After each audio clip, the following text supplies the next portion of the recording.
mestrado, um doutorado. Mas para começar a pensar como é que nós vamos agir daqui para frente a partir da pandemia. E aí, nós vamos lá na nossa natureza. Não perca de vista isso, gente. Qual a natureza da catequese? É aquele mandato que nós recebemos do Senhor. O anúncio do querigma, que é para edificar a igreja. Então a catequese, a sua natureza, ela é para edificar a comunidade cristã a partir do anúncio do querigma, a partir da ação evangelizadora do primeiro anúncio. E aí, nós temos que abrir um pouco os nossos horizontes e parar de pensar que a nossa catequese fica só no primeiro anúncio. Ou só para aqueles que vão receber o sacramento. Ou só para aqueles que já receberam os sacramentos. Ou seja, a catequese ela tem que ser algo mais amplo. Ela tem que ser para aqueles que querem fazer uma experiência de fé. Guardem essa palavrinha. Experiência de fé. Isso é importante para nós. A catequese é para aqueles que querem fazer uma experiência profunda de fé. E essa experiência profunda de fé tem que ter um caminho, tem que ter uma metodologia, uma pedagogia. Então nós estamos falando, e o diretório confirma para nós, o diretório que está aqui, ele vai confirmar para nós essa relação muito profunda de uma catequese querigmática. Ou seja, não só o anúncio de um conteúdo, mas a ação que tudo isso provoca na vida da pessoa.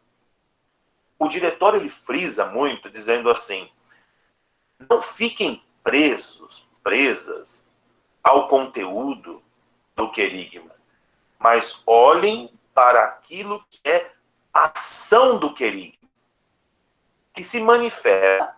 Atenção, muito. Aqui para mim é o centro do que o diretório diz. Que se manifesta no testemunho daqueles que anunciam. Perceba aqui a seriedade disso. Então, esse conteúdo do querigma, que a gente sabe, né, a paixão, a morte, a ressurreição, a vida de Jesus de Nazaré, não está aqui, não está tanto no conteúdo que se quer transmitir, mas está na qualidade do testemunho de quem está falando. Vocês já devem ter visto isso.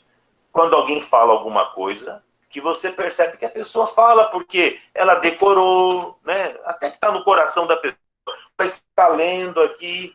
Mas uma coisa é quando a pessoa fala a partir de dentro. Ela fala com entusiasmo, ela fala com paixão, fala com amor, né? Quem fez a oração aí para nós, ela dizendo, olha, não sou padre, eu sou casado, né? O Zé Carlos estava querendo fazê-lo padre e ele já falou, opa, espera aí. E aí eu quero pegar esse exemplo, né? O exemplo de quem está se enamorando, de quem está se casando, de quem está casado, o olhar do pai para as filhas, do pai para os filhos, da mãe para os filhos. Existe ali uma coisa tão entusiasmada de um casal apaixonado que quando você olha para um casal, você sabe se ele está vivendo uma paixão profunda ou se é uma coisa assim, o tempo já passou, já vivemos aí toda uma experiência, então não tem esse entusiasmo. Talvez falta um pouco o entusiasmo quando passa o tempo. Isso é perigoso para o casamento, né? Mas quando você vê que lá no comecinho do namoro, lá no comecinho do casamento, tem aquele brilho no olhar, tem aquele encantamento, ou seja, esse é o testemunho que fala forte, que fala alto. E aí, gente, nós temos que ver que este anúncio tem que ter este testemunho, tem que ter este entusiasmo, tem que ter esta paixão que mexe com a vida das pessoas. Então, este anúncio da catequese, do querigma, não está tanto nas palavras que a gente vai dizer, mas está muito mais no entusiasmo com que a gente fala, no anúncio que a gente coloca, na força que a gente coloca, o brilho dos olhos que nós temos para fazer. Então, essa centralidade do querigma, que nós já conhecemos bem, que não dá para reduzir a uma pregação, nós não podemos reduzir a algumas doutrinas, muitas vezes mais filosóficas e evangélicas, mas nós temos que ter a qualidade. A qualidade narrativa, o diretório fala disso, a qualidade afetiva e existencial. Eu gostei muito quando eu li isso no diretório. Uma qualidade afetiva. O afeto, o ser afetado, é o jeito que a gente se expressa, envolve todo o nosso ser, envolve todo o nosso corpo. É esse testemunho que fala mais forte. Uma coisa é a gente falar com palavras, outra coisa é quando a gente fala com a vida. É muito fácil falar, gente, é muito fácil. É só estudar um pouquinho, ler alguns livros, que a gente fala bonito. Mas o grande convencimento do mundo de hoje está na qualidade do testemunho. E, é claro, sem perder de vista a ação salvífica de Deus em nossa história. É aí que o diretório vai falar que nós temos que aprofundar cada vez mais essa catequese com inspiração catecumenal. Nós já conversamos várias vezes, não é reproduzir o catecumenato, mas é buscar ali a inspiração catecumenal. O que é essa inspiração catecumenal? O centro está no mistério pascal. O grande anúncio nosso está no mistério pascal. A centralidade da nossa fé está no mistério pascal. E a nossa catequese, ela tem que partir deste princípio. Eu ainda vejo, andando por esse Brasil, agora não podemos andar mais, né? Mas enquanto a gente andava por este Brasil, o que a gente via de catequista ainda, fazendo toda uma história, né? Adão e Eva, a criação do mundo, os mandamentos, tudo isso tem muito valor, mas só tem valor se nós partirmos do mistério pascal. Segundo, uma catequese que tenha um caráter iniciático. Também não esqueçam disso. O que é o caráter iniciático? Não ponha que as pessoas já sabem. Não fique supondo que as pessoas já aprenderam, que as pessoas já assimilaram. O caráter iniciático, ele é essencial para a nossa experiência de vida cristã. É ajudar a pessoa a dar primeiros passos. E isso não se aprende com o tempo de vida, mas se aprende e se apreende com a experiência de vida cristã que a pessoa tem. Você pode encontrar gente com 8 anos que está na comunidade cristã e talvez ela não foi iniciada ainda, porque faltam alguns elementos para a sua vida de fé. Então nunca vá supondo que a pessoa já fez a experiência de fé. Vamos ter sempre a preocupação de uma catequese que inicie a pessoa, que esteja preocupada em ajudar a dar os primeiros passos. Por isso é aquela ideia que a gente já conversou há muito tempo, dos grupos pequenos. Quanto menor, você vai conhecer mais a necessidade do seu catequizando. Seja uma criança, seja uma... O catequista pode dar mais atenção. Eu não acho bacana catequistas que falam assim, eu tenho um grupo de 60 pessoas. E acha bonito falar isso. Eu acho isso um desastre. Eu acho muito bacana tem paróquias que se adaptaram já a salas menores para grupos menores. E agora ainda mais, nem vamos ter que repensar muita coisa. Mas quanto menor, mais próximo, mais você consegue ver a necessidade de iniciação da pessoa. Terceiro, essa dimensão litúrgica, que todos nós catequistas reclamamos. Todos nós dizemos assim, os nossos catequizandos não têm vida litúrgica, não participam da vida eclesial, eles não participam da missa, eles não estão aqui conosco. E aí a gente fala, meu Deus do céu, o que aconteceu no meio deste caminho que fez com que esta criança, este jovem, este adulto, não conseguiu se inserir na vida da comunidade? Porque o mais eficaz para se inserir na comunidade, eu não penso que são nas festas, sabe? Acho que também em Salvador tem muitas festas na comunidade, né? Existem muitos momentos celebrativos de festas, aqui nós chamamos de quermesses, né? As festas do padroeiro e tantas outras que acontecem. Eu não acho que este momento é um momento de liturgia, de inserir alguém na comunidade. O espaço litúrgico, a celebração litúrgica, é por excelência o lugar onde nós inserimos as pessoas. Então não tem outro caminho não, tá? Na celebração litúrgica. Depois, essa dimensão comunitária, aí nós damos um passo. A dimensão comunitária, aí é a inserção na comunidade, podemos inserir a pessoa na pastoral, mas primeiro ela passou por um processo de iniciação, primeiro ela passou por um processo de vivência litúrgica celebrativa, que é o lugar importante da nossa comunidade. Depois nós podemos falar de uma inserção na pastoral.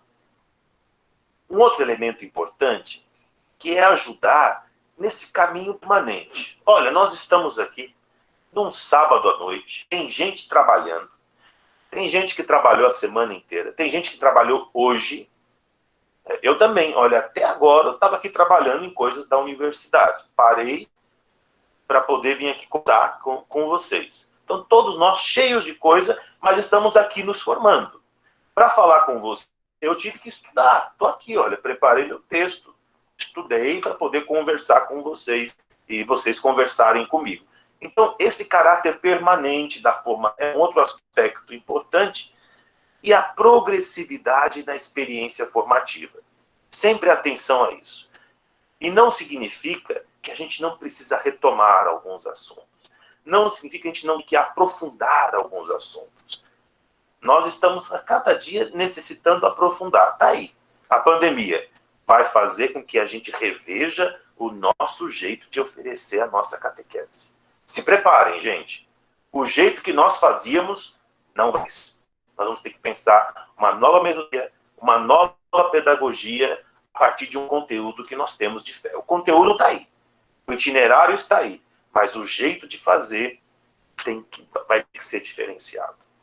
Então, esta catequese que nós tanto insistimos é aquela que leva a crer, aquela que leva ao encontro pessoal com Jesus Cristo.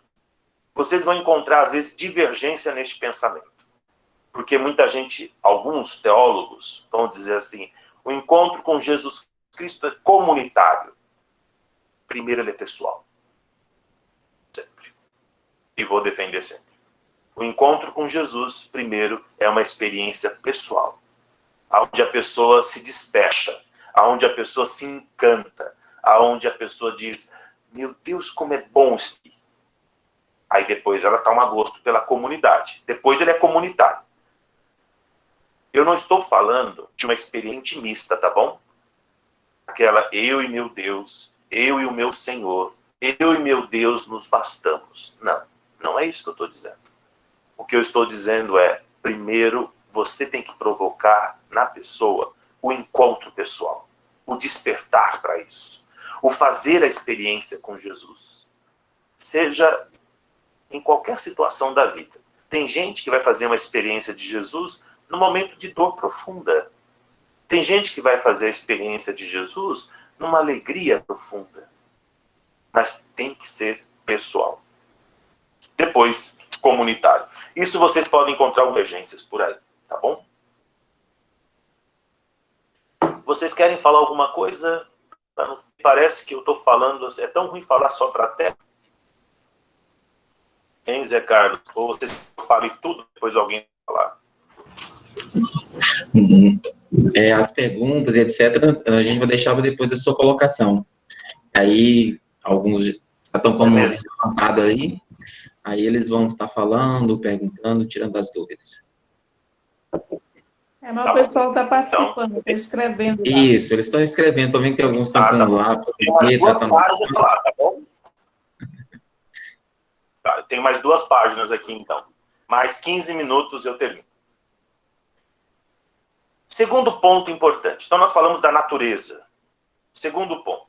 Acaba esse processo da evangelização. Então, com este primeiro anúncio, a igreja desperta a pessoa para a conversão. Eu faz tempo que eu quero escrever, mas não tive tempo ainda. Eu tenho vontade de escrever o seguinte tripé. Vamos ver se eu lembro aqui. O primeiro anúncio, você já deve ter ouvido eu falar isso. O primeiro anúncio, ele tem que despertar, encantar, para que a pessoa possa continuar, prosseguir. Nós, catequistas, temos que ter isso na cabeça, sabe? Olha, eu vou provocar aqui no meu catequizando o primeiro anúncio que desperta, que canta, que faz ele querer prosseguir. Foi em Salvador, foi aí com vocês, que eu ouvi uma coisa de uma catequista, eu não sei se ela está aqui, mas que eu sempre dou exemplo por onde eu vou e por onde eu falo. Que ela fez os do Querigma. Essa caixa de jogos que o Pop criou, que a gente criou, e que deu muito trabalho, sabe? Quando alguém fala alguma coisa da caixa, a Regina está aqui, a Regina foi alguém que trabalhou bastante também nesse jogo do Querigma, a irmã Nelsa, a Leila já aplicou bastante, que eu sei, e talvez muitos de vocês que estão aí. Às vezes, quando alguém fala sobre a caixa de jogos, eu falo, olha, estude com carinho, porque foi algo pensado, 5 anos nós pensamos para chegar neste final, né? Quando eu montei a equipe para produzir, nós já tínhamos estudado há pelo menos uns 4, 5 uns 4 anos tínhamos estudado, 1 ano foi de experimento, de elaboração. Mas uma catequista de Salvador, ela me disse assim, olha, padre, eu fiz os encontros com as crianças da caixa de jogos, e quando acabou, eles falaram assim, que pena, agora a gente não vai fazer mais o jogo, nós podíamos continuar, vamos continuar brincando? Por quê? E aí a catequista me dizia, foi tão prazeroso que eles quiseram continuar. E eu falei, puxa vida, é esse o objetivo. O objetivo da caixa de jogos que nós criamos era para que fosse prazeroso mesmo. Era para que as crianças dissessem assim, vamos continuar brincando. Porque é o encantamento, né? É o despertar e é o querer prosseguir. Eu ainda quero escrever sobre essas 3 palavrinhas. Se eu não for escrever, escrevam vocês, eu dou as 3 ideias para vocês, não tem problema nenhum que vocês peguem essas 3 ideias e escrevam sobre o assunto. Mas eu acredito que essa missão do despertar, do encantar e do prosseguir. Vamos voltar aqui ao meu texto. E essa catequese, então, de iniciação, ela tem que unir a ação missionária, que o Papa tanto está insistindo para nós, a ação pastoral. Ou seja, aquela linguagem nossa, né? A minha sala de catequese. Opa! É o seu grupo, é um grupo que sai da sala, é um grupo que vai para além, né? Então, na iniciação cristã, nós não vamos nos limitar no enunciado querigma, a realização do evangelho. Os sacramentos, ele tem que viver essa unidade. Eles nos lançam para os alicerces da vida cristã.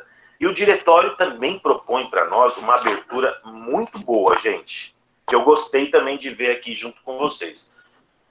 Nós sabemos que existe uma ordem dos sacramentos na teologia, que é batismo, eucaristia.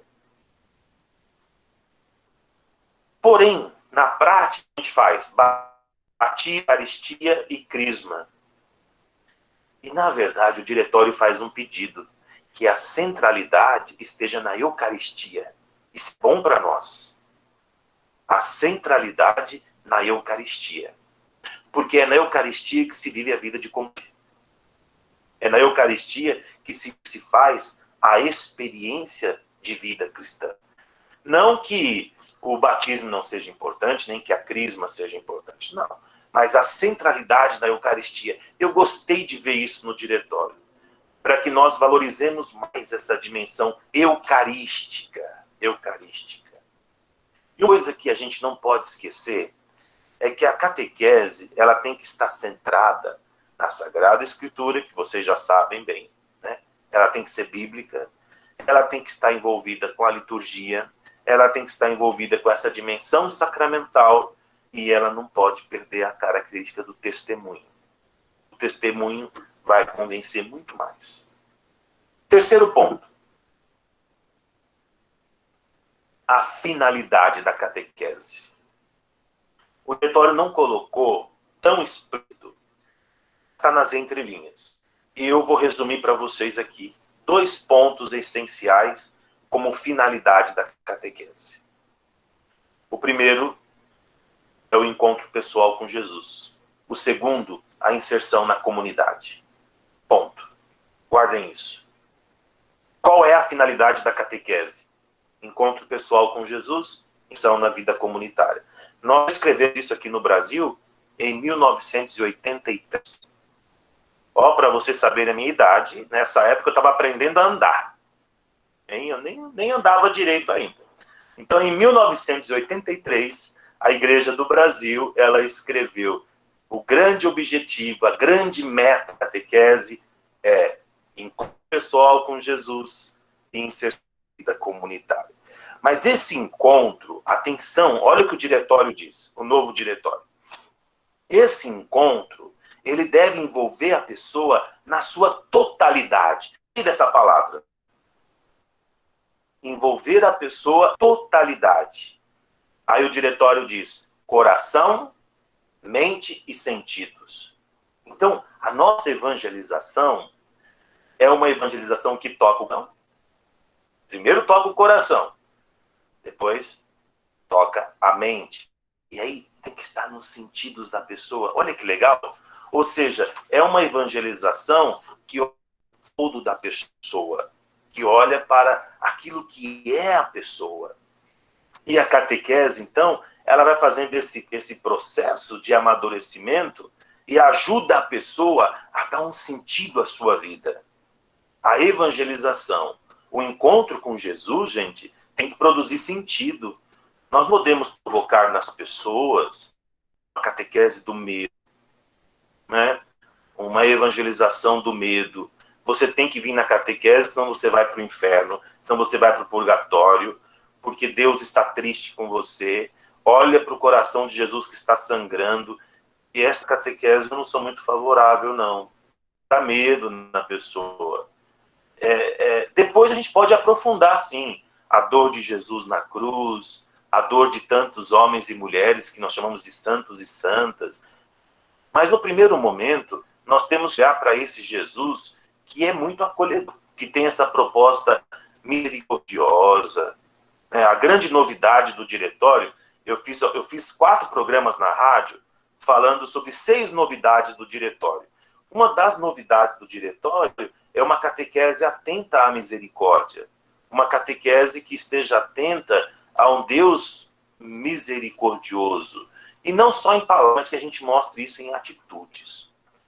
Quarto ponto, as atividades da catequese. O que nós temos que fazer como atividade? Não é fazer pergunta e resposta, não, viu? As atividades na catequese é ajudar nossos interlocutores a conhecer os mistérios do reino, a ter atitudes evangélicas e ir para a missão. Isso é um grande desafio que nós vamos enfrentar. Faço aqui uma propaganda. Nós escrevemos há 3 anos mais ou menos, escrevemos o itinerário para depois da primeira comunhão, a perseverança, e todo centrado na missão. E um dos gestos concretos que a gente colocou sobre atitudes evangélicas, conhecer os mistérios do reino e ir para a missão, e quando se falava da morte,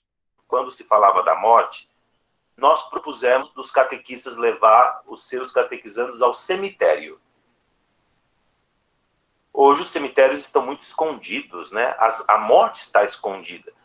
Aqui em São Paulo, acho que também vocês devem ter essa experiência por aí, mas nós estamos tendo cemitérios como um jardim. Você vai lá, você vê um gramado bonito, muitas flores, e de repente a morte camuflada, escondida. Há um tempo atrás nós tínhamos a morte mais exaltada, os mausoléus que se construía, imagens lindas de Nossa Senhora. Aqui em São Paulo tem o cemitério da Consolação, que tem monumentos belíssimos, artísticos, aonde a morte é até exaltada. Mas agora é um arrependimento. E é um grupo de catequistas. Isso não vai dar. Não propõe isso. Como a gente escreve para experimentar, para depois publicar, falei, vamos fazer a experiência. E já é a terceira experiência, o ano passado não pôde se fazer, né? O terceiro grupo que me relata a experiência de levar os seus catequizandos ao cemitério. E a experiência disse que foi fantástica. Esses adolescentes de 11, 12 anos ao cemitério para rezar sobre a morte, falar sobre a morte. Então, talvez a nossa catequese tenha que estar mais atenta a essa dimensão de conhecer os mistérios, de atitudes evangélicas, atitudes de vida e a missão. Qual que é uma outra tarefa da catequese, né? A atividade da catequese? Conduzir a consciência da fé. Essa dimensão cognitiva. Gente, não vamos abrir mão disso, não. A catequese, ela tem que ter sua dimensão de conteúdo. Né? Nada uma coisa que está se opondo à outra. O conteúdo, ele não por a experiência de fé, mas esse dado do conteúdo com a experiência seria algo desastroso. Mas nós temos que fazer essa correlação do conteúdo com a experiência, mas não perder a dimensão cognitiva. Por que eu estou dizendo isso? Cognitiva significa conhecimento, né? Por que eu estou dizendo isso? Por uma ideia, não, o mais importante, não precisa aprender Pai Nosso, não precisa aprender Creio, não é por aí. Nós temos que ensiná-los a partir da experiência. Faça a experiência de rezar o Creio. Qual o significado do Creio? Vamos ver a experiência, sabe? Então, não é a gente perder essa dimensão de conteúdo, mas também sem deixar de fazer experiência. Uma outra atividade da catequese é iniciar a celebração do mistério. Introduzir a pessoa na celebração litúrgica. Não percam isso de vista. Terceira atividade, formar a vida em Cristo. A catequese ela tem a missão de fazer com que esse chamado toque a consciência moral da pessoa. Claro! E a consciência moral é o bem e o mal. A catequese não pode se privar de falar sobre isso. Formar uma consciência moral. Eu estou dizendo aqui moralista. Né? O moralismo é sempre ruim. Mas uma consciência moral entre o bem e o mal, a catequese tem a missão de ensinar isso. E depois, o diretório ensinar a rezar. A gente sabe que isso poderia ser aprendido dentro de casa, mas pela experiência, todos vocês vão concordar comigo, os nossos catequizandos muitas vezes chegam sem saber rezar. Não sabem rezar. Mas quando eu falo aqui de educar para a oração, no diretório vai dizer administrativa. Provoque encontros aonde você a rezar. Também não estou dizendo de pegar as suas crianças de 8 anos e fazer rezar um terço. Não é isso. Eu não sou favorável.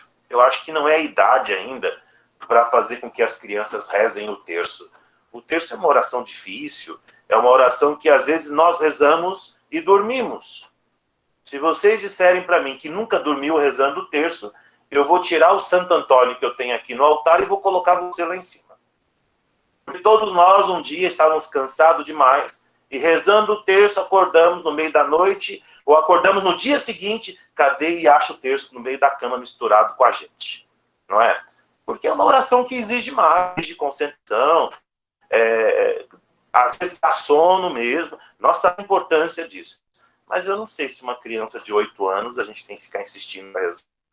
Mas uma oração de contemplação é uma oração interessante. Vou dar um exemplo. A Leila, que está aqui, que ela é da Paróquia Sagrada Família, e vocês conhecem também o Padre Jordélio, que é baiano, que está aí na Bahia. Ele está por aí esses dias.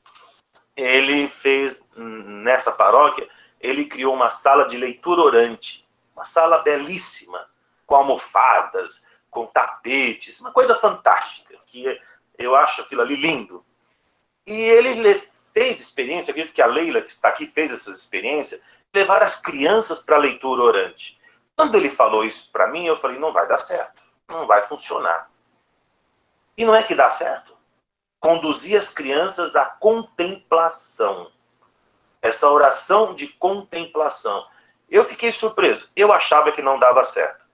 Mas a experiência que eu vi, todas que eles fizeram nesta paróquia específica, talvez em outro lugar, dê mais certo ainda, ou não dê certo, mas o jeito que eles conduziam, a sala, sabe? É aquela história, o ambiente conduz a pessoa, eu também acho que isso favorece muito, e conduzia para uma oração de contemplação. Então, ensinar a rezar. E depois, uma última tarefa, aquilo que eu disse, introduzir na vida de comunidade. E aí, gente, eu vou falar, e não vou ficar explicando tanto, porque vocês já sabem bem disso, as nossas fontes. Como catequese, nós temos fontes. A primeira fonte nossa está na palavra de Sagrada Escritura. O magistério. Nós falamos, alguém de vocês aqui falava, né, no começo, nós falamos em nome da igreja. Eu não falo a partir das minhas ideias. Eu tive um aluno na teologia, hoje é padre, e está na televisão. E esse aluno me disse assim, eu acho que nós poderíamos mudar um pouco as ações eucarísticas. E eu falei, você tem coragem? Eu acho, a gente podia mudar a oração eucarística. Eu falei, você é muito corajoso. Eu vou ser muito sincero. Eu passei, até hoje, desde quando eu fui para o seminário com 17, 18 anos, estudando muito tudo que é catequese, que é teologia. Então, há mais de 25 anos aprofundando isso. Eu vou dizer para vocês, eu não tenho coragem de fazer isso. Porque é uma oração que se reza há 2000 anos. Quem sou eu, um ser de 40 anos, para querer mudar uma tradição de 2000 anos? Quem criou tudo isso, tantos homens e mulheres que passaram por isso, eles têm um motivo para manter tudo isso. Então, eu não tenho coragem. E eu dizia isso para todo mundo, eu não tenho coragem. Eu fico com o magistério da igreja, porque eu me sinto seguro. Me sinto seguro diante do magistério. Depois, uma outra fonte nossa é a liturgia, já falamos aqui. E uma coisa que a gente não pode esquecer, os testemunhos que nós temos. Gente, olha para a sua comunidade. Tem alguns testemunhos muito bonitos de homens e mulheres vivos e mortos que já passaram por aí. Pessoas que deixaram um legado. Usem esses testemunhos. Eu não sei, eu tenho pensado aqui, eu acho que a gente poderia resgatar isso nas nossas paróquias, aquelas primeiras pessoas que começaram a história da nossa paróquia. Em Salvador talvez seja um pouco mais difícil, porque tem paróquia que tem 300 anos, né? Mas paróquias mais recentes, vamos lembrar quem foi o iniciador, como começou a devoção, lembra o nome das pessoas, fale o nome, para que as pessoas olhem uma história, homens e mulheres de coragem. Olhe para a vida dos santos e santas mártires, que talvez a igreja não colocou lá no altar ainda, mas são pessoas que é exemplo. Depois, uma outra fonte, gente, não percam isso, que é a teologia, ou a catequese está dentro da teologia. A catequese é uma ciência dentro da teologia. Aprofundem em teologia. Leiam texto de teologia. O Padre Zezinho é alguém que insiste muito nisso. O catequista precisa ler textos de teologia. Isso é bom. Precisar de apoio, de ajuda, de assessoria, procura o padre. Procura aí um assessor que estudou teologia, que fez um mestrado, um doutorado em teologia. Um sexto ponto de fonte é a cultura cristã. Nós vivemos numa cultura cristã. Nós somos frutos de uma cultura cristã. Não percam isso. E um sétimo ponto, que é uma novidade, isso é novidade, é a via da beleza. Uma catequese que está atenta à beleza. Uma catequese que está atenta ao artístico. Aquilo que arte está no diretório, isso. E algum dia vocês vierem para São Paulo, eu faço um convite e faço um convite pessoal, né? Depois a Leila também pode falar. Vou aproveitar a presença da Leila.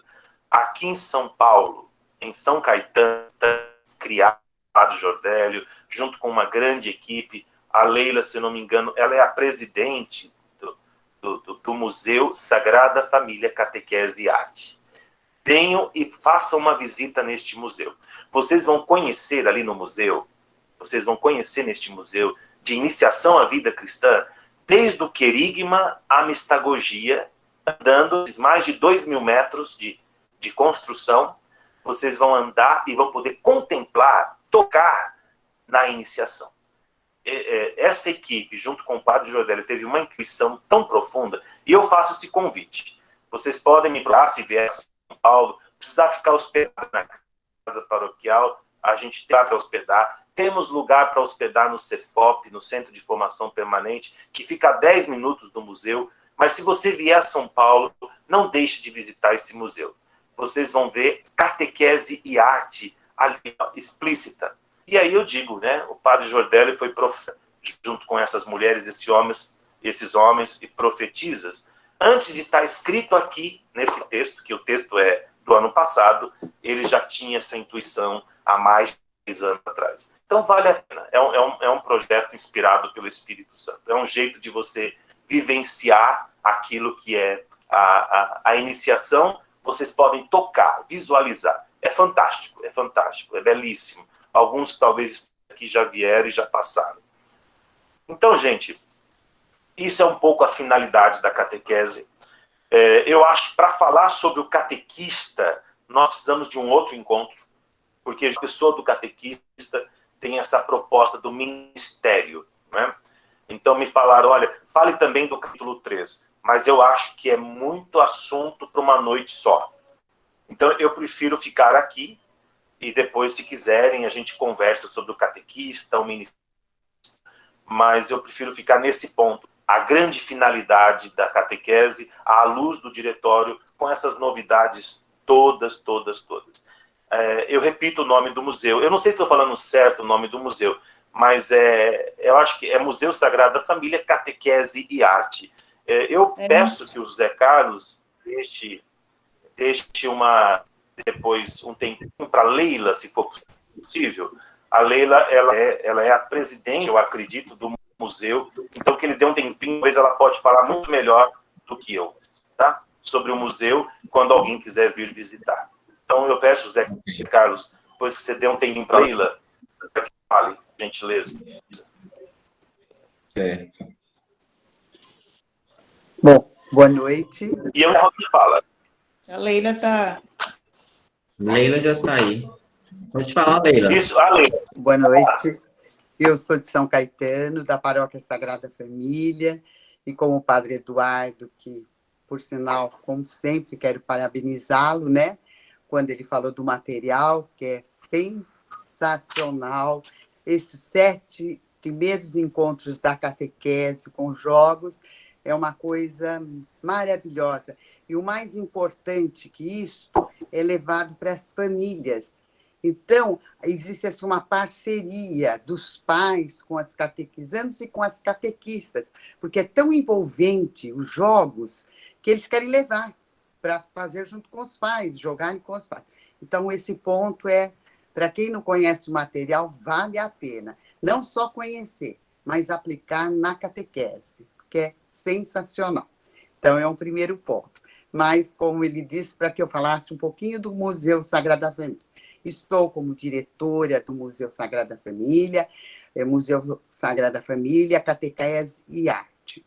É uma coisa maravilhosa e que a gente catequiza através da arte, através do belo. O itinerário catequético, para quem conhece, vê que eu não estaria mentindo de forma nenhuma, que nos leva aos 4 tempos, como disse Padre Eduardo, desde o querigma até a mistagogia. Nós temos um painel lá de 1 milhão de mosaicos, que retrata exatamente os 4 tempos. E temos, assim, coisas maravilhosas, que eu diria assim, não são quadros, não são obras de arte que estão lá com pintores famosos, mas a arte está no itinerário catequético. Então, eu acho assim, falando desse museu, é levar as crianças, e logicamente as famílias, aprender, levar, ensinar, catequizar através da arte e da beleza. Vale a pena, o convite está para estar feito. Se quiserem, quando vier a São Paulo, né, passando essa pandemia, é só agendar a visita e nós estaremos lá para recebê-los com muito carinho e com muito amor. Obrigada. Qualquer coisa, estou à disposição. É só entrar em contato. Obrigada, Padre Eduardo, pela oportunidade.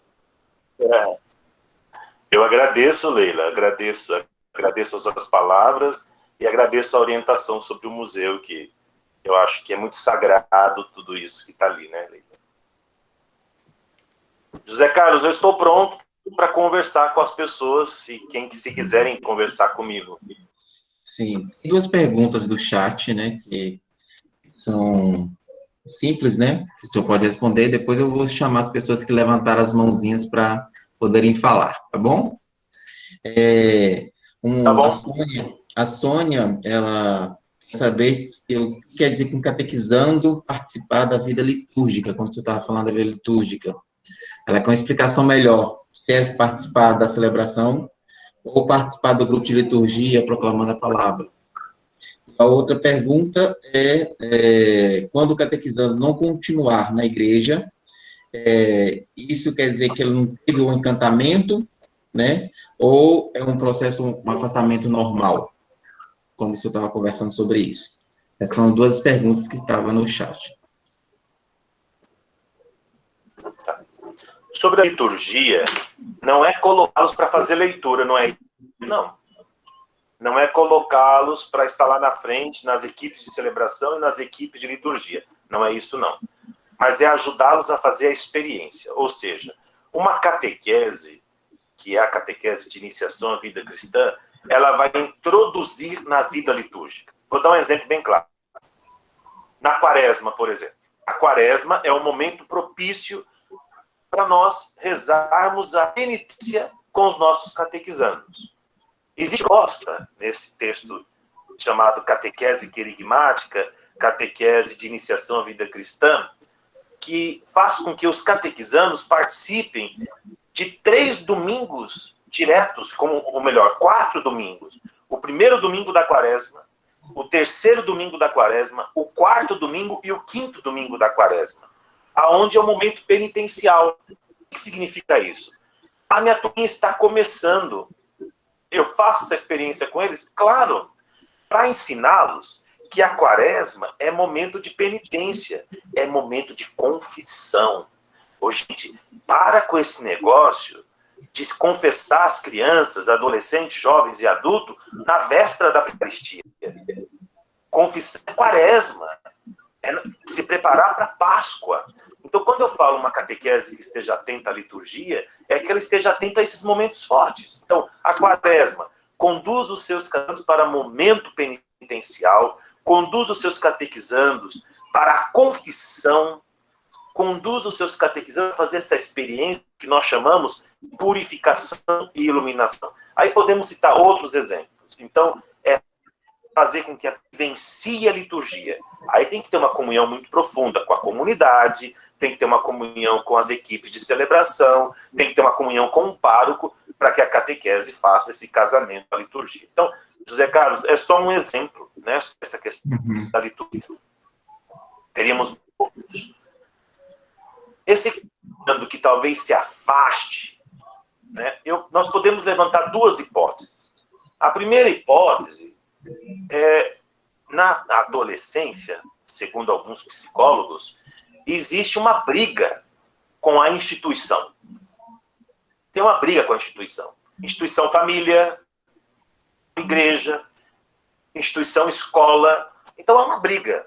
E às vezes há o afastamento natural. Mas teve semente lançada, semente plantada. Lá na frente, talvez esse jovem volte, ou talvez não volte nunca mais. Mas também acho que vale a pena a gente pensar na qualidade das nossas catequeses. O jeito que nós fazemos as nossas catequeses. Já encontrei muita gente que não retomou para a comunidade porque a catequese foi uma experiência ruim. Como também já encontrei muita gente que até hoje diz, como eu lembro da minha catequista de uma forma muito saudosa. Nós que aqui estamos, fizemos experiência de catequese. Estamos aqui hoje. Então, eu acredito que a gente tem que tomar cuidado para que tenha qualidade a nossa catequese. Mas também existe o momento da adolescência, da juventude, que é a briga com a instituição. E há um rompimento natural, pode haver um retorno. Então, teríamos as duas explicações, teríamos as duas hipóteses para levantar isso. Tem muita gente perguntando, falando sobre a caixa de jogos, né? Essa caixa de jogos que a gente está falando, em Salvador tem, com a irmã Nelsa. A Regina, que está aqui também, Regina Campana, ela é uma das criadoras junto com a gente, né? Acho que a Regina está por aqui e ela também conhece muito da Regina. Ela conhece muito da caixa de jogos. Então, Regina, você podia também ajudar as pessoas a conhecer, você é uma pessoa fantástica, podia ajudar a conversar um pouco com esses catequistas, né? Irmã Nelsa, pega o telefone e conversa um pouquinho, eu acho que seria uma missão nossa, tá bom? Joanice levantou a mãozinha para fazer uma pergunta.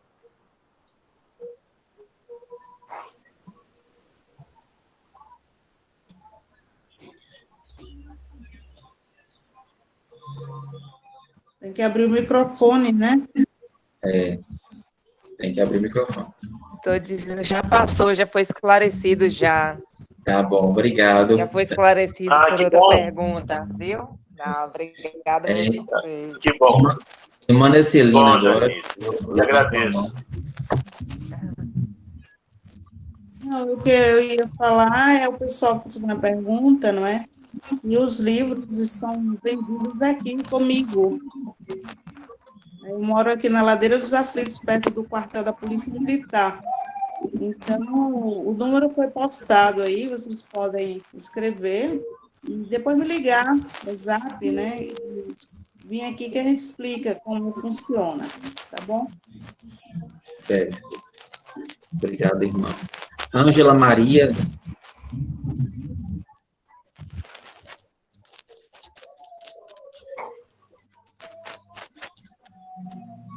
Cadê a Ângela Maria?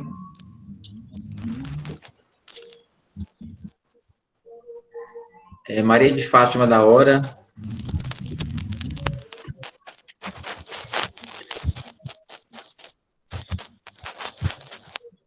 Nenhuma dessas estão aí?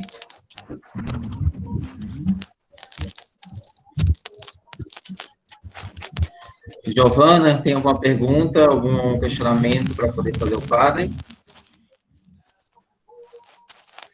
Boa noite a todos e todas, né? Boa noite, Padre Eduardo. Eu não tenho questionamento, não. Aprendi muito. Mais uma vez, aprendi muito com o Padre Eduardo. Anotei aqui algumas coisas, né? Principalmente essa questão do testemunho, né? É engraçado que é uma coisa que eu sempre fui muito resistente ao testemunho, mas eu vejo como é que pode realmente mudar, né, a vida das pessoas, né, quando é um testemunho de coração, né, quando é um testemunho de coração, toca, faz uma experiência, claro. A pessoa pode levar a pessoa a fazer uma experiência, como o senhor disse no começo, uma experiência de fé. Porque o testemunho não é uma coisa forçada, né? Agora eu vou dar o meu testemunho. Não é isso, né? É o testemunho da vida. Fala com o meu jeito de ser, que falam as minhas atitudes. Não é um testemunho pré-meditado, onde eu vou dar o meu testemunho para vocês. Não. É um testemunho de vida. É um jeito de ser. é um jeito de existir, é um testemunho que passa pela existência, onde a vida cristã moldou a tal ponto que o jeito dela é tão encantador que arrasta pessoas. É aquela famosa história, gente, é aquele jeito gostoso quando a gente encontra com alguém, que é tão gostoso de ouvir a pessoa, de bater papo com ela, e a gente ficar mais perto da pessoa. Isso é testemunho, isso é aquela energia boa, não é? É aquela coisa gostosa que a pessoa transmite, isso é testemunho de vida. Ou seja, eu quero ficar mais próximo dessa gente. Então, o testemunho não é nada premeditado, não. É aquilo que está encarnado na vida. É aquilo que a pessoa vive. Eu vivo isso na minha realidade cotidiana. Então, eu não vou dar testemunho, vou contar algo que eu fiz porque eu amei alguém. Não. Eu mostro na minha vida nada provocativo, mas com o meu jeito de ser, eu mostro o meu amor pelas pessoas. Então, não é nada premeditado, né? É um testemunho que fala forte. Já falei isso várias vezes e vou continuar falando aqui. Quem realmente me encantou para ser padre não foi lá em casa, não, mas foi a minha catequista, quando eu tinha 8 anos. O jeito dela, né, Dona Maria Raimundo, o jeito dela falar de Jesus, nossa, me encantou de um jeito. Com 8 anos, eu lembro disso. E eu falei, eu quero isso para minha vida. Com 8 anos eu falei isso. E eu tive a graça de, há 14 anos atrás, quando me tornei padre, ela que levou o óleo que ungiu as minhas mãos. Né? E ela, aonde ela sabia que eu estava celebrando missa, ela sempre vinha para rezar comigo. E ela, imagina, né? Eu fui a catequista do padre. E aí eu descobri com o tempo que ela, de fato, é analfabeta. Eu não sabia disso. Então, tá aí. Não foi os grandes conteúdos que a Dona Raimunda me transmitiu, mas foi a vida dela que me encantou, que me acolhia quando eu chegava na comunidade.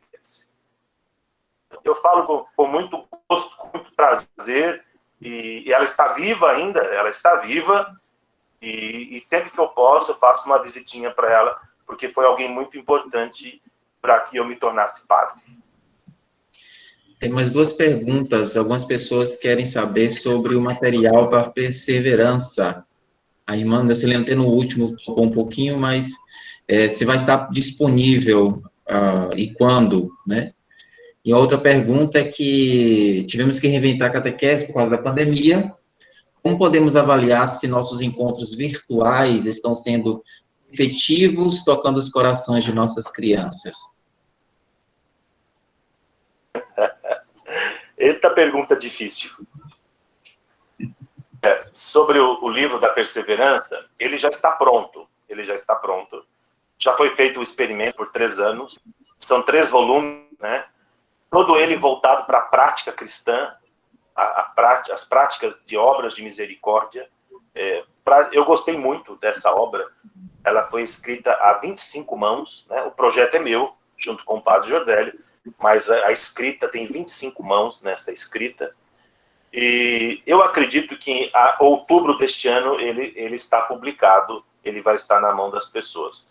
E aquilo que eu dizia, a gente sempre tenta achar o jeito mais econômico, mais barato, e a gente não publica nessas grandes editoras, embora a gente tenha convite, mas publica numa editora que ela é mais econômica, né? Ela não cobra tão caro o seu, então a escala editora.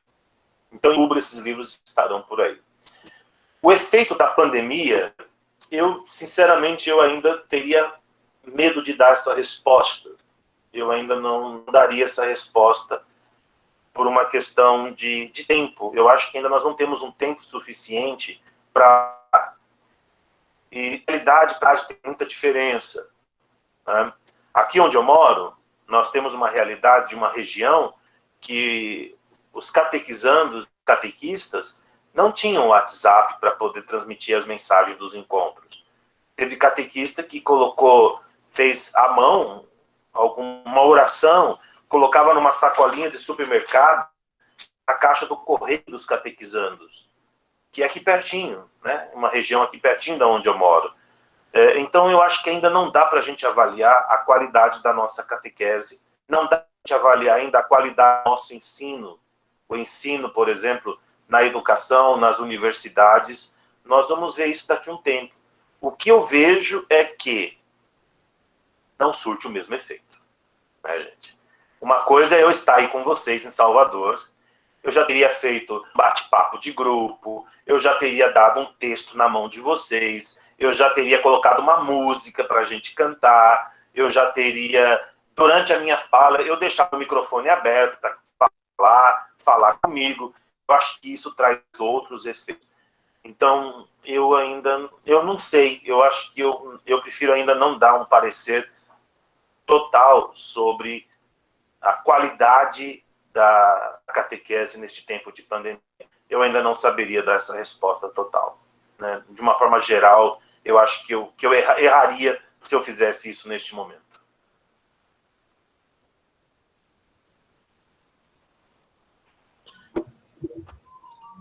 Deixa eu dar uma olhadinha se tem mais alguma coisa aqui.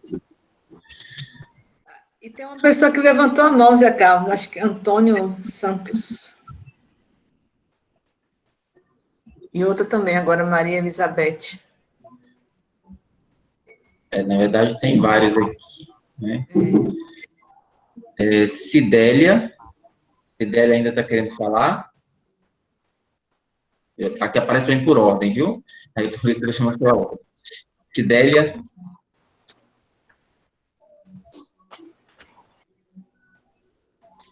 Antônio Santos.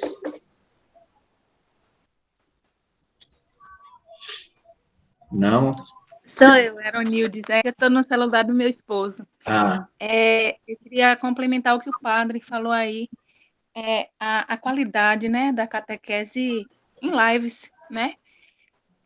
Realmente não dá para avaliar, porque, assim, presencial, a gente olha no olho, né, do catequizando, a gente vê realmente o que eles precisam.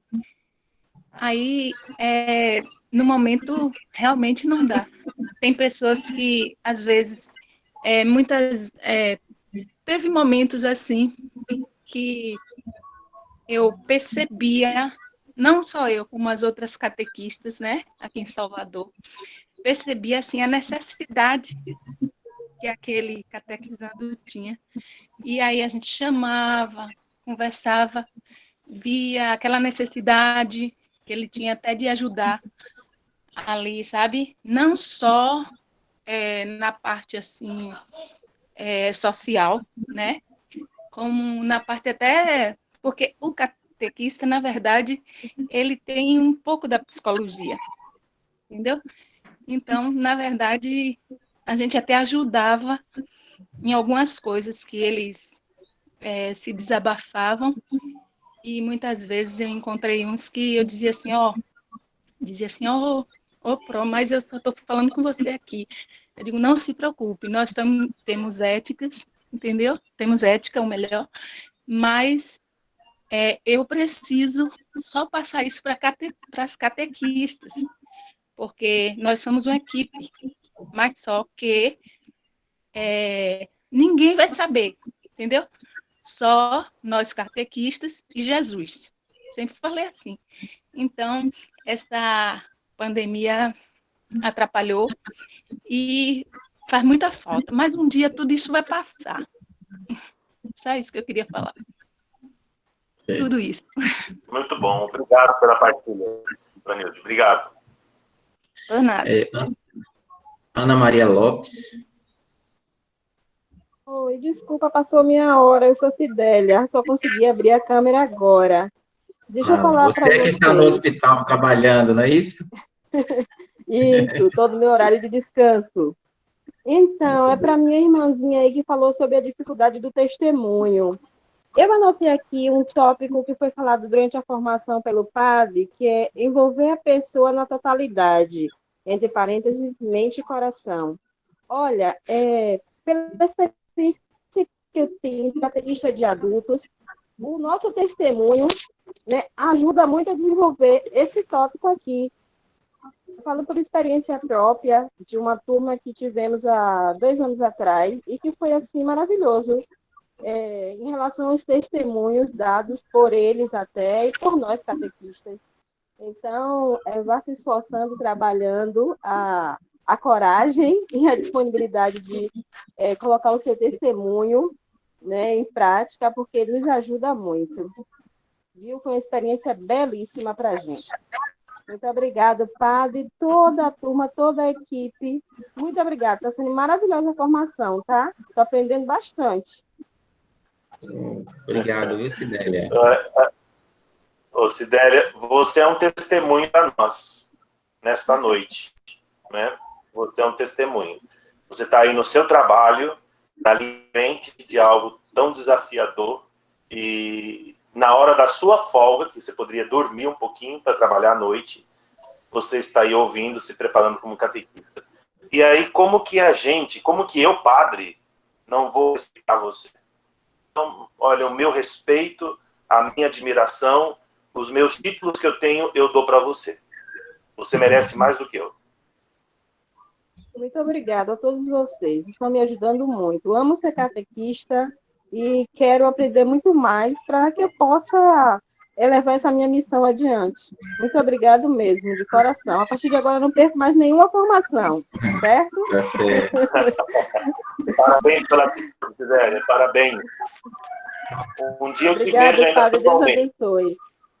Tá bom, tá bom. Gostei muito do convite lá para São Paulo. Vamos ver aí. Pode vir. Tem casa, tem dormir, tem... Tá bom, muito obrigado. Nada. Ana Maria Lopes, tá aí ainda? Sim, boa noite. Fala, Ana Maria. Boa noite, padre. É o Oi, seguinte, Ana, boa noite. o senhor comentou aí nessa parte de a questão de não colocar catequizando para fazer parte da liturgia, né? E sim fazer com que eles vivam a liturgia, eu entendi assim, né, na missa. Mas eu tenho uma turma que vem comigo caminhando há uns 3 anos, e eu percebi neles não só o desejo de estar ali na catequese, mas eles tinham uns dons, né? E nós formamos um grupo que chama-se Sal da Terra e Luz do Mundo. E eles reúnem na nossa paróquia. São 3 meninas que cantam, uma no violão e outra no cajão. E aí eu inseri eles mais porque pode ser até que eu não tenha feito essa parte que o senhor falou, e nos momentos fortes da igreja tenha feito eles viver muito, né, essa parte que nós temos que fazer, né, principalmente na quaresma, como o senhor falou. Mas a minha preocupação sempre foi, não só eles, mas com todos aqueles que realizam sacramentos, perceber neles um dom para que eles sirvam, né, a comunidade, e eles se sintam importantes, e através disso eles sintam Jesus mais perto por esse trabalho realizado. Então, eu fiquei preocupada em saber se o que eu fiz e faço com eles se está errado. Ô, Ana, obrigado. E o jeito que você começa falando, né? Esse sotaque gostoso é o seguinte, eu não sei repetir, eu isso. Ô, Ana, não, eu digo, a grande questão que eu estou dizendo é assim, ó, para a gente não confundir que fazer experiência litúrgica é colocar eles lá para fazer leitura. O que você fez com o seu grupo? Existe uma caminhada, né? Você me disse, tem uma caminhada de 3 anos. Você conhece bem o coração dos catequizandos, e aí você inseriu na vida litúrgica. E eles só ficaram porque eles tomaram gosto. Não há dúvida. Porque você poderia muito bem colocá-los lá, mesmo percebendo os dons, e eles irem embora. Então, a resposta, você já tem a eficácia da permanência. A permanência deles é a grande prova que você acertou.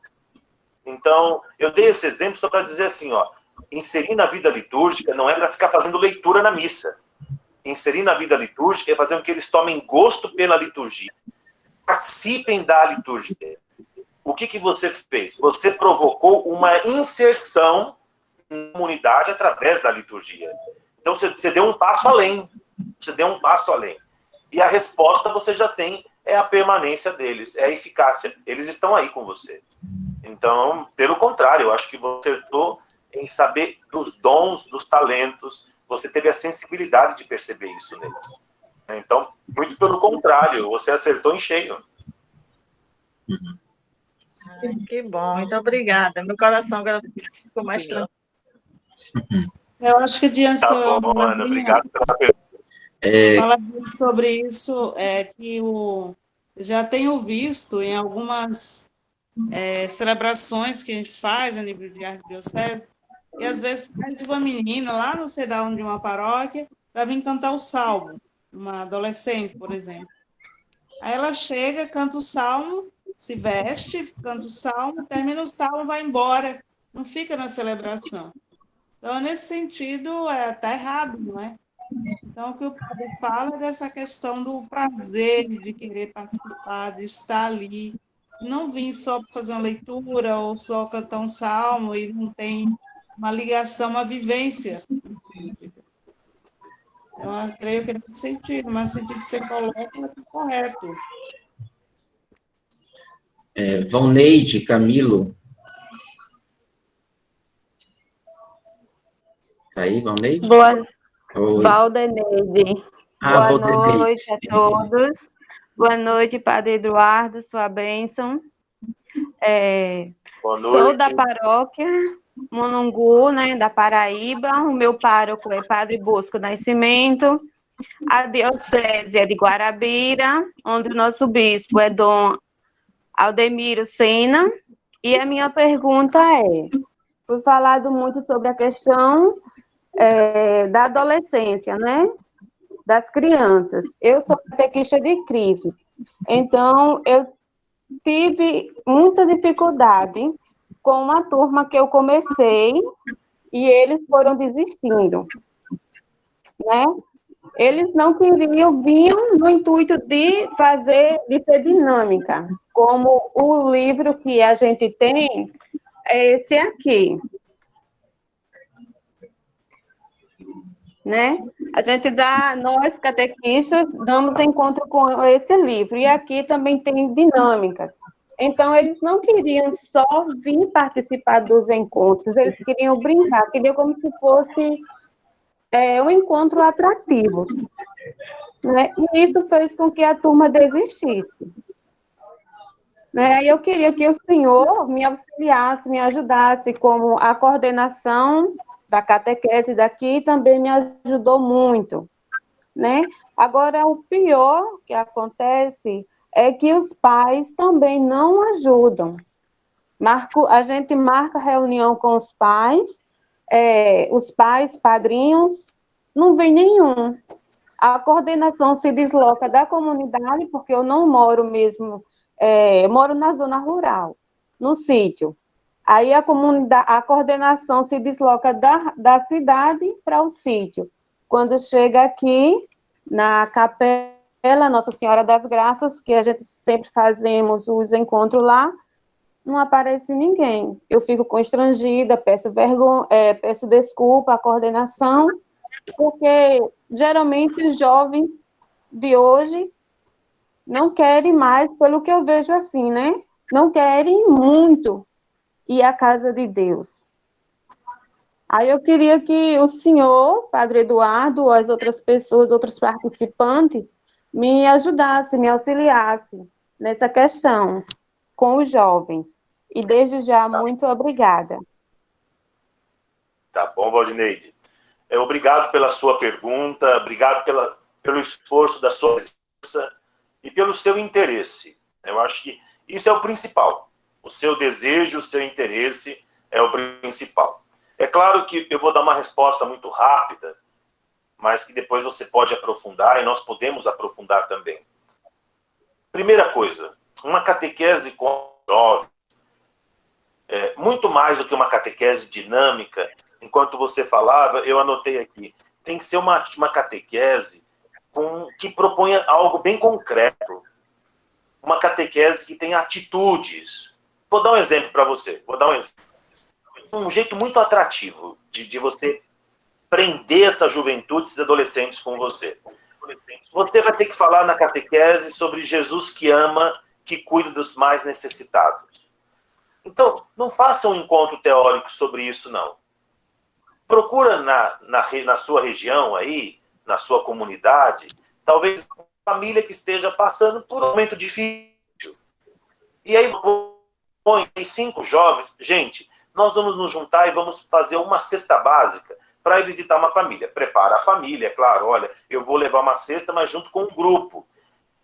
E depois que você faz esse gesto, você conversa com eles sobre Jesus, que está atento àqueles que fomem, que partilha o pão. Essa catequese para esse tipo de grupo é muito mais atrativa, Valdineide. É mais atrativa. Muito mais do que você fazer encontros, seguir o livro, que é bom, mas ainda eu vejo que os nossos livros, até mesmo o livro que eu escrevi, está muito falho. Nós precisamos pensar numa catequese de atitudes concretas e depois do gesto concreto, aí você reflete a vida de Jesus. Você vai ter mais efeito. Eles vão querer ficar mais perto, eles vão abraçar essa catequese com você. Eu estou falando isso para você a partir de experiência, a partir de muitos catequistas que me falaram dessa experiência e que deu muito certo. Só que o assunto aqui, nós teríamos que falar muitas outras coisas. Estou falando um exemplo, mas teríamos muitos para você. Mas a primeira pense numa catequese concreta e de atitudes. Depois você vai para o evangelho, depois você vai para o tema do encontro. Uma sugestão apenas, tá bom? Tá bom, muito obrigada, viu? Tá bom, obrigado pela sua presença. Zé Carlos, a minha água acabou.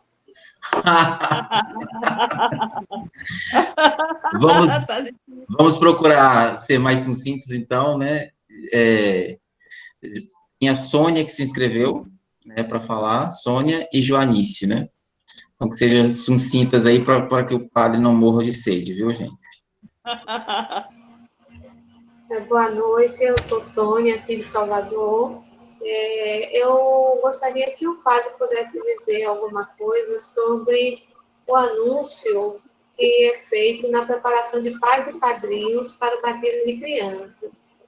Ele tinha relatado que o primeiro anúncio deve despertar, encantar, para continuar.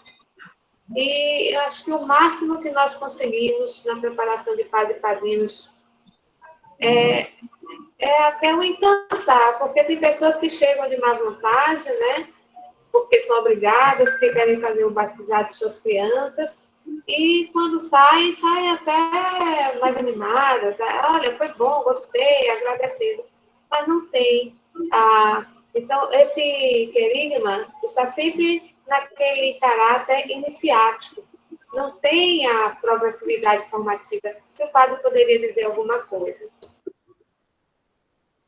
Posso sim. Sônia, obrigado. Também é um assunto que precisaria de uma live para a gente conversar. Tanto esse que a Valdineide fez, como a sua pergunta, Sônia. Mas eu concordo plenamente contigo. Eu acredito que o encontro com pais e padrinhos, nessa ideia de curso que ainda está espalhado pelo nosso Brasil, foi um desastre que começou em 1974, aonde surgiu um documento de emergência na CNBB, documento 2 da CNBB, que fala da pastoral do batismo. E era uma emergência, para responder uma emergência da época. E ficou. 74, isso tem quantos anos? 47 anos, é isso? Então, ficou. É um desastre. Curso de pais e padrinhos é um desastre. O que nós podemos propor? De fato, o que você disse, Sônia, o querigma, que é apenas um despertar. Nós não temos como esgotar. Nós não temos como propor, vamos fazer uma catequese de 1 ano para os pais e padrinhos. Acabou o batizado na Igreja Católica. Não teremos mais batizados. Porque o público que nós temos, ainda nós temos que agradecer muito, porque eles estão vindo.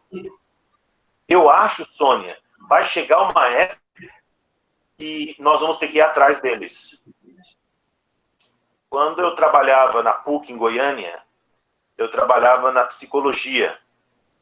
E eu escutei muitos dos meus alunos dizerem assim, ah, não, quando meu filho crescer, ele escolhe a religião que ele quer seguir, eu não vou batizar o meu filho. E eram pessoas muito queridas, pessoas fantásticas, uma vida muito ética, muito moral, não eram pessoas de vida ruim, não, de vida desviada. E a gente sentava para bater papo, para almoçar, e todo mundo sabia que eu era o padre. E diziam isso para mim, eu não vou batizar, eu vou deixar o meu filho escolher. E não é gente ruim. Então, graças a Deus, ainda estão vindo até nós.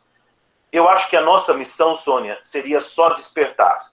Se nós despertarmos, quem sabe, eles retomam, eles voltam e eles ficam. Eu acho que não dá para esgotar assunto no encontro de pais e padrinhos. Por isso, seria interessante a gente fazer um despertar junto com o encantar. O encantado volta. Eu acredito muito no encantamento. A semana passada eu vivi isso. Uma pessoa que fazia muito tempo que não vinha à missa. E também eu não sou o melhor padre, não. Mas eu procuro fazer bem. Tento fazer bem. E um senhor, no final da missa, me procurou, falou, padre, faz 10 anos que eu não venho à missa. Mas eu gostei. E eu vou voltar. Vamos ver amanhã. Amanhã eu vou ficar procrastinando ali na igreja. Ele disse, eu quero voltar porque eu gostei. E aí eu falei, aí ó, é alguém que se encantou. Não pelo padre, mas pelo momento. Pelo momento. Então eu acho que nós poderíamos despertar e encantar para que as pessoas voltem. Depois a gente pode aprofundar, depois... Este é um assunto que eu gosto de falar, então não dá para falar muito. Tá bom, Sônia? Eu concordo com você tudo que você disse, mas além de despertar, eu proponho também o encantar essas pessoas para que eles voltem. Lembrando que nós temos um material também para pais e padrinhos, que eu creio que bem aplicado encanta. Joanice e Maria Elizabeth Guardarini, né? Que é da Paróquia Nossa Senhora de Fátima, do ACUP. É Maria Elizabeth que está falando, da Nossa Senhora de Fátima, do ACUP de Brotas. Eu queria dar um exemplo para a nossa irmã aí da Paraíba. Eu trabalho com um grupo de perseverantes na paróquia. E o ano passado não, retrasado, no momento de Irmã Dulce, tinha uma exposição no Brotas Center aqui sobre Irmã Dulce, eu carreguei o grupo, o encontro foi lá. Então, eles passaram todo pela exposição, vindo o exemplo de Irmã Dulce, e, no fim, eu peguei o evangelho, onde dizia, eu estava nu, você me vestiu, eu estava com fome e você deu de comer. No fim da visita. Só um exemplo para a nossa irmã aí de como trabalhar com os jovens, né? A gente tem que sair, às vezes, da sala, né? Para poder levar os meninos. Levamos também para ver o túmulo de Irmã Dulce, lá no santuário, né? Então, assim, e fazíamos dinâmicas com a vivência deles, com o que cada um vivia naquele momento, né? Por exemplo, na escola, na vida em família, e a gente trabalhava com isso, né? E isso é só um exemplo para a nossa irmã. E qual padre, eu queria perguntar o seguinte, Padre Eduardo. Estamos há 1 ano e 3 meses sem esse encontro presencial com os perseverantes, né? São jovens entre 12 e 13 anos, e que eu tentei fazer lives durante o ano passado, até o mês de junho, julho, mais ou menos, e eles não aguentaram mais, porque eles estavam estressados, porque tem aulas online, e aí eles não queriam catequese online também. Então, eu estou há 1 ano, nesse tempo, né, de julho para cá, está fazendo 1 ano já, que eu não tenho contato mais com eles, né?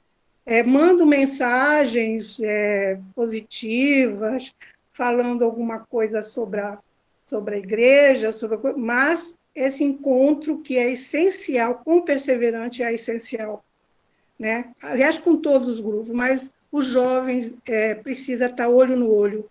Eu queria saber do senhor como é que a gente vai fazer isso pós-pandemia, para ter esse encontro de novo, para reunir esses meninos de novo. Maria Elizabeth, eu primeiro agradeço o seu exemplo, que eu acho que é muito bom, né, que ilumina aquilo que eu dizia para a catequista a Valdineide. E eu também acredito no cansaço das pessoas, né? As pessoas estão cansadas, sim. Há um cansaço. Tem muita live. Aí está em live. Com você. Eu não mais do que 1 hora. Né? Eu estou querendo encerrar porque eu preciso descansar. Eu acho muito cansativo as lives. Né? Eu acho muito cansativo. Eu acho que 1 hora de live é o suficiente. E para essa meninada, eu concordo com eles. Eles desistiram porque eles estão cansados. Não desistiram por causa de você, não. Infelizmente, Elizabeth, tem gente que não vai voltar. Nem para a comunidade, nem para a catequese, que não vai ter este retorno. Nós vamos sofrer um pouquinho aí, tá? O que fazer? Eu acho que você já está fazendo. Você está mantendo contato. Você está presente na vida deles. Você está mandando uma mensagem. Essa presença, nesse momento, eu acho que é o bastante. É o bastante. Mas não cobre encontro online, não. Tem muita gente cansada. Essas crianças, esses jovens estão cansados.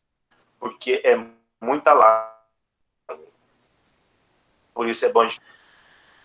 Quando passar tudo, você tem um contato de todo mundo. Eu acho que com o seu jeito, pelo que você falou, que você já fez, eu acredito que você vai reconquistá-los. Eu aposto nisso, tá? Obrigada, padre, pelo conselho.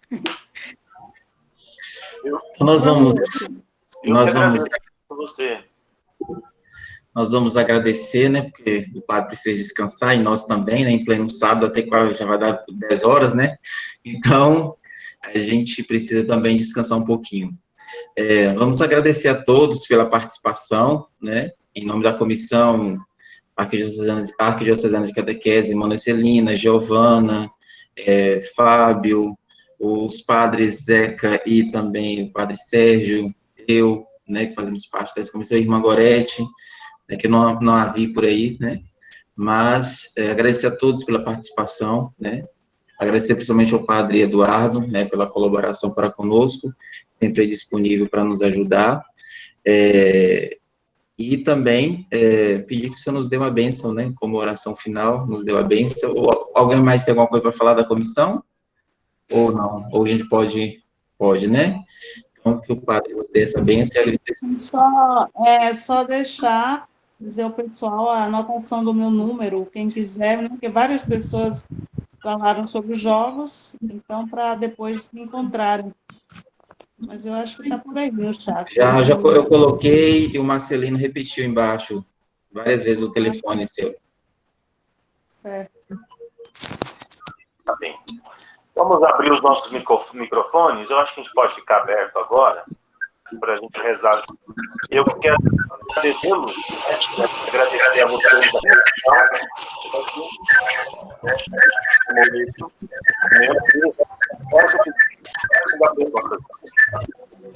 O Senhor está convosco. Ele está de nós.